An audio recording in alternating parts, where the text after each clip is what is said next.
Welcome to The Explainer. Today we're diving into a deeply emotional, truly cinematic BL story from WildMane.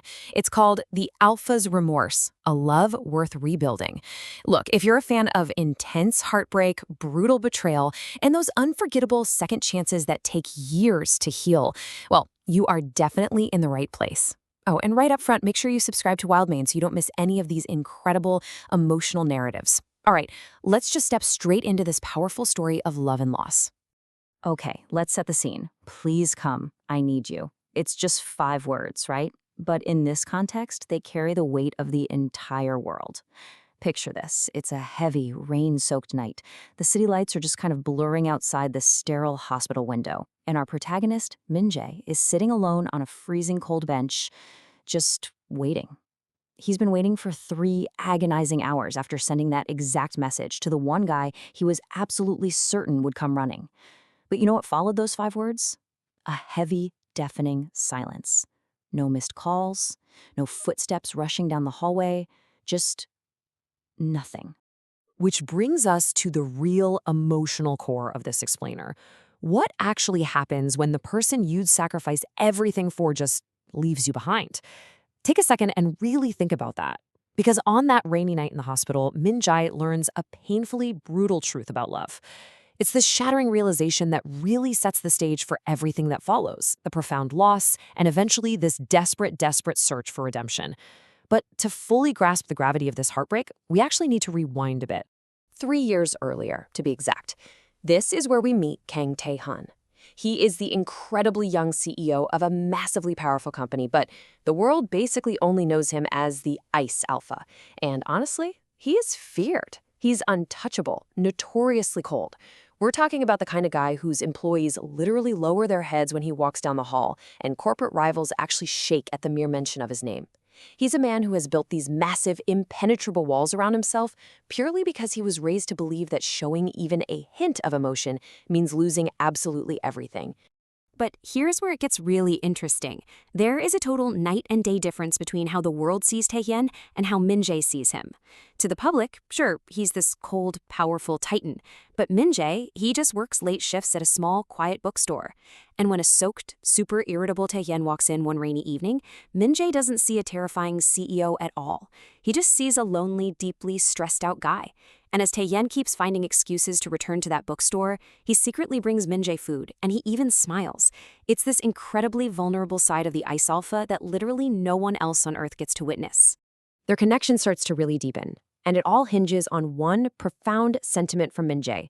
I only wanted you to be happy.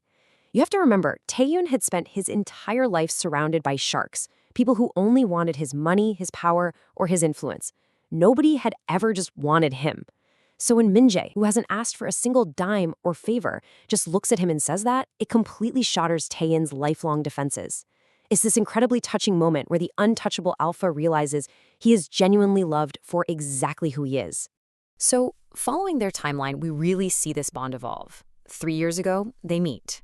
Months pass, they grow much closer, and Taehyun finally lets his guard down enough to just hold Minjae's hand. It's beautiful. But then we hit a massive roadblock, the crisis. A highly powerful investor suddenly threatens to destroy everything Taehyun has ever built. And literally overnight, the man Minjae loves completely vanishes behind those old, familiar ice walls. The Alpha returns to fight a corporate war, and a massive emotional distance begins to widen between them.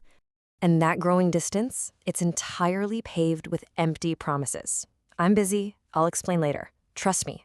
As the company crisis escalates, these excuses just start piling up, and they come faster and faster.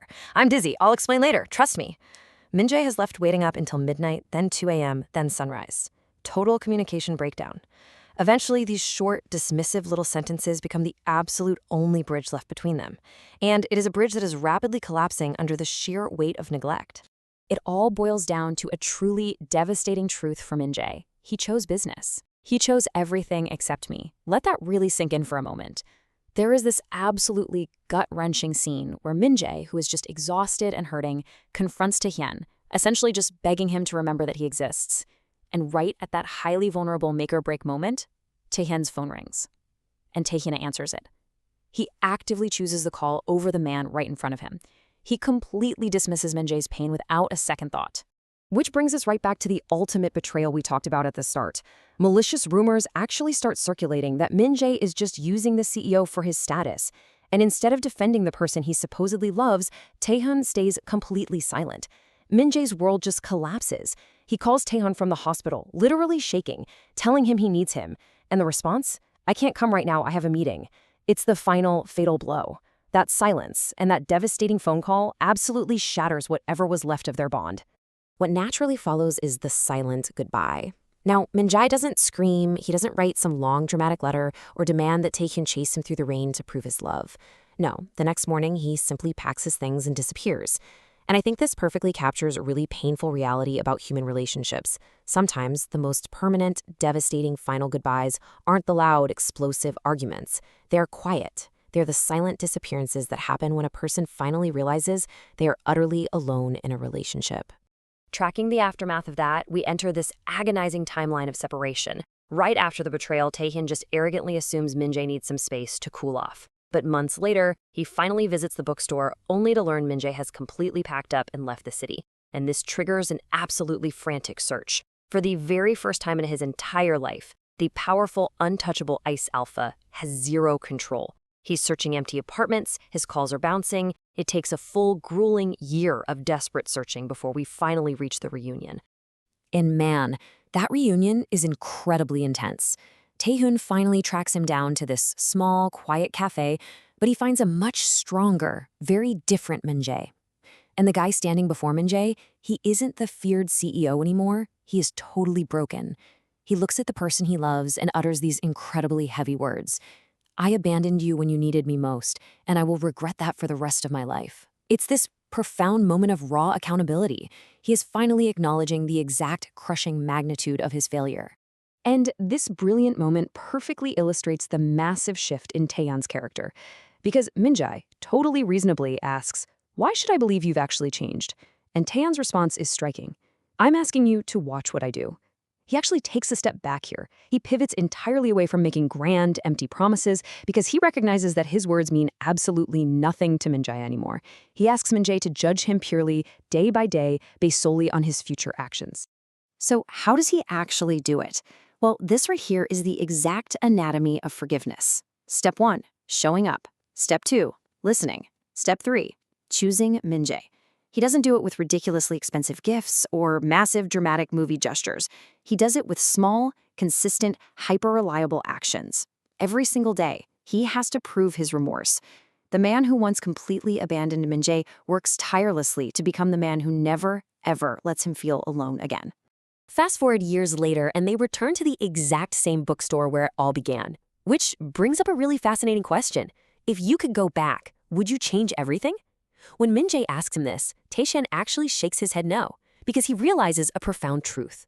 If he went back and magically changed his past, if he totally erased his painful mistakes, he might never have walked into that bookstore in that exact state of mind. He might never have met Minjae in the first place. Which really leads us to the beautiful, highly emotional thesis of this entire story. Love is not about finding someone perfect. It is about finding someone willing to become better. Their scars didn't just magically disappear. The pain of that betrayal is still very much part of their history. But those deep wounds became reminders of what they actually survived together and the incredible bond they managed to rebuild from the ashes. Sometimes the person who loses you first is the exact person who finally learns your true value. Ultimately, this explainer reminds us that true repair doesn't mean just erasing the past, but actually building something much stronger over the cracks. If this cinematic story of heartbreak, deep regret, and second chances resonated with you, be absolutely sure to subscribe to WildMane for more BL stories that dive deep into emotional romance, betrayal, and unbreakable bonds.